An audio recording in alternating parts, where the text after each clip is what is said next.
ይህን ልብ ወለድ የመሰለ እውነተኛ ታሪክ በተለይ ለወጣቱ ሴቶች ወይም መልካም ወንዶች ለእህቶቻችሁና ለምትወዳቸው ወጣት ሴቶች ልብ እንድትሉ ነው። ባለታሪኳ መላ አምጪ ብላ የተረከችልኝ ባጭሩ እንካቸው። ከፍቅረኛዋ ጋር ለ1 ዓመት ከ9 ወር የቆየ ፍቅርና ትውውቃቸውን በጋብቻ ለማሰር ተስማምተው ሽምግልና እንዲልክ ተስማሙ።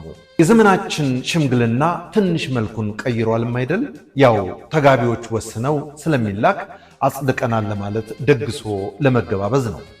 በቅርብ ጊዜ ደግሞ እጮኛዩም የቅርብ ቤተሰቦችም የሽምግልናው ዕለት አብረው መሄድ ጀምረዋል። ባህልና ወጉን ከማፍረሱ ባሻገር የሆነ ጠቀሜታም ሳይኖረው አይቀርም።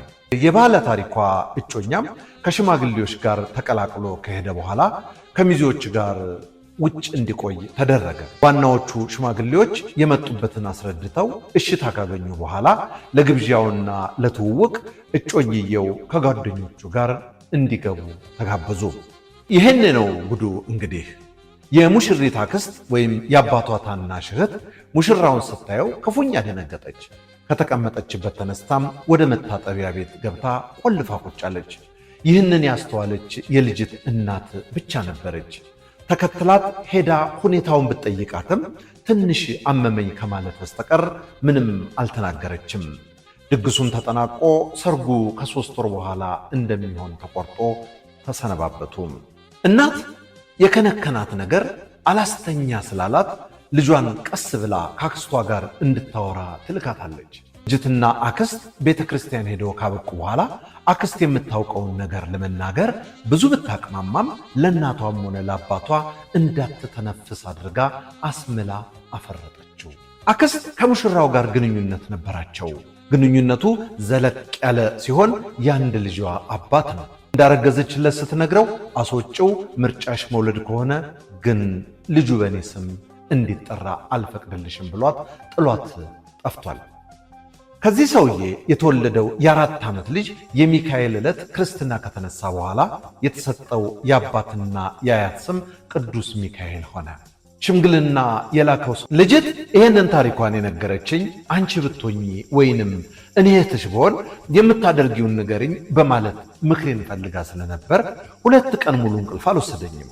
ላስብበት ብያት ካበቃሁ በኋላ በመጀመሪያ በማረጋገጥ ሂደት ላይ ነው የወሰንኩት። አክስቷ የወለደችው ልጅ የሱ ለመሆኑ ዲኤንኤ ማስመርመር፣ ነገር ግን ወደዚህ ደረጃ እንዴት ነው የሚደርሰው? ነገራችን ላይ እጮኛዋ ስለ አክስቷ ትንፍስ አላለም። ለእናቷና ለአባቷ አትነግር ነገር ምላለች።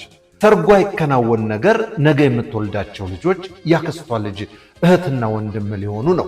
እንግዲህ ከዚህ በኋላ ያለው ታሪክ ይደፈን። ለማንኛውም ወጉን የጣሰው ሽምግልና አንዳንዴም እንደዚህ ለበጎ ይሆናል። እንዲያውም ሙሽሪትና ሙሽራው ከሽምግልናው ዕለት ጀምሮ መውጣትና መተዋወቅ አለባቸው። ሴቶችዬ የምታገቡትን ሰው በተቻላችሁ ሁሉ የኋላ ታሪኩን አጣሩ።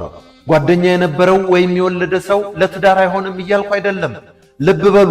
ነገር ግን በግልጽ ያልተነጋገራችሁባቸው ነገር ወደ ቤታችሁ ገብተው ትዳራችሁን የሚያውኩ የኋላ ታሪካችሁን ማጣራት አለባችሁ። ብቻችሁን ሳይሆን ከምትቀርቧቸው ሰዎች ጋር ብትሆኑ ደግሞ ጥሩ ይሆናል።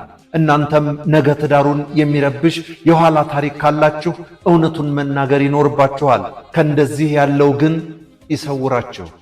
ፍጹም አጥናፈ ወርቅ ኪዳነ ማርያም እንዳዘጋጀችው፣ በለጠ ሸቴ ዘሀገረ ኢትዮጵያ እንዳቀረበው